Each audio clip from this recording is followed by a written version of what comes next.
Allora, l'Abruzzo è un vero e proprio personaggio in questa storia. Riccardo, quanto ti ha aiutato e anche quanto ha aiutato Virginia e Antonio per costruire i loro personaggi?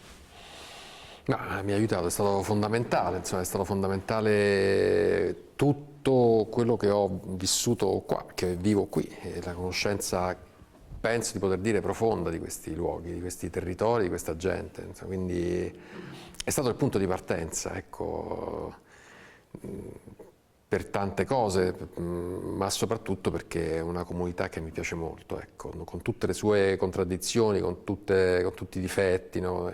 I sentimenti di invidia, di immobilismo, no? Quello che si portano dietro storicamente, così. Però è una comunità che quando c'è da risolvere un problema si mette insieme, ecco, e questo parlarsi tra persone diverse, no? Magari di appartenenza politica diversa, no? Con scelte etiche diverse, trovano un punto comune, insomma, e questa cosa qui è quasi un riferimento, è quasi un modello da cui guardare con attenzione. Sai che ho dimenticato ora? Per i personaggi, quanto vi ha, Quanto... vi ha aiutato? Perché parlavate anche L'Abruzzo? di 2 mesi, L'Abruzzo. avete vissuto qui 2 mesi. Sì, no, beh, ha aiutato ovviamente a essere qui e fondermi un po' con la comunità. Mi ha aiutato tanto Riccardo, devo dire, per la sua chiarezza sull'obiettivo. Aveva talmente chiaro tutto e tutto in testa che ha saputo trasmettermelo, e io ho cercato con tutto l'impegno possibile di entrare nel ruolo e nella situazione, dovendo essere una del posto. Beh, una zona che conoscevo, che ho attraversato una volta un po' di anni fa, però quindi non conoscevo bene. Amando la montagna ho scoperto un'altra montagna, un altro parco. Conoscevo altri parchi, comunque conoscevo altre zone, ma soprattutto, come ho detto in precedenza, una comunità molto serena, una comunità di brave persone, e questo fa sempre piacere, no? Al di là che siamo stati coccolati anche sotto la guida di Riccardo è di qua e tutto, ha coinvolto tanti suoi amici, tutto, però ci siamo ritrovati molto bene in questo e abbiamo avuto l'occasione di, come dire, di condividere e convivere anche con una natura particolare, no? Noi ogni giorno incontravamo dei cervi, delle volpi, degli animali, e quindi bello, ci siamo trovati bene. Il cibo, io non amo molto la carne, però insomma il cibo è positivo, sono molti primi, molte zuppe, tutto, molte verdure. E buon cibo, e ci siamo trovati bene, felici di essere qui a fare la conferenza, di aver fatto la conferenza quasi. Tra i tanti temi, chiaramente nel viaggio c'è una lente particolare verso il tema dello spopolamento, no? Che colpisce soprattutto anche il meridione. Ora, piuttosto che chiedervi, diciamo, secondo i dati Istat ci sono dei dati angoscianti, pensavo anche ad Antonio quello che Angosciante è la parola giustissima.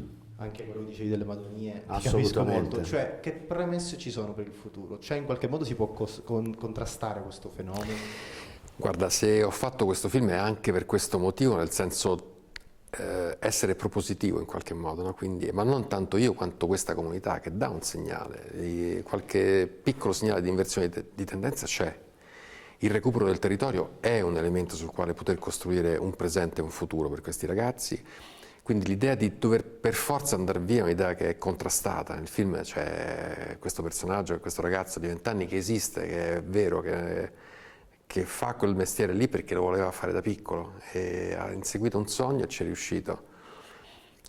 Non so se questo risolverà diciamo, la questione, no, del calo demografico di questo centro e magari quanto questo centro sia destinato a durare, per esempio per quanto riguarda la scuola. Ecco. So che ci sono dei segnali anche molto inquietanti anche lì, però è un segnale, ecco, è una comunità che dà un percorso, che dà un'indicazione, e questo è fondamentale se si vuol fare un'operazione di diffusione, no, sul tema, sull'argomento, no, sui temi trattati, no? Io penso che chi fa un film in questo momento si debba porre il problema del pubblico, no? Quindi, ecco, e quindi anche non solo fotografare, ma cercare anche di dare un piccolo segnale. Non arriva tanto da me, arriva appunto da questo posto.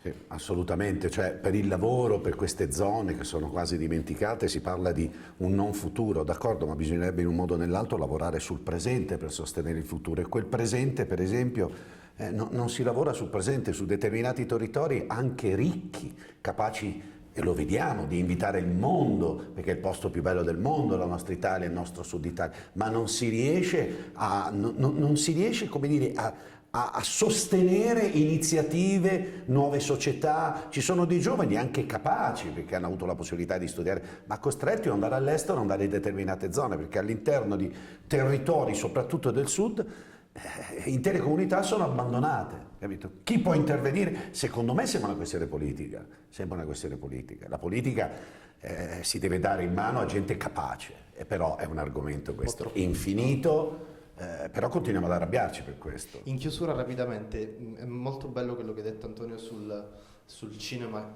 non forzatamente estetico di Riccardo, e no. quindi forse c'è bisogno di tornare a vedere il cinema come un lavoro per il pubblico, un cinema per il popolo. Guarda, è una questione di gusti. Io sono uno che sostiene che il teatro non è dei registi ma è degli attori, e secondo me anche in parte anche il cinema. Cosa vuol dire?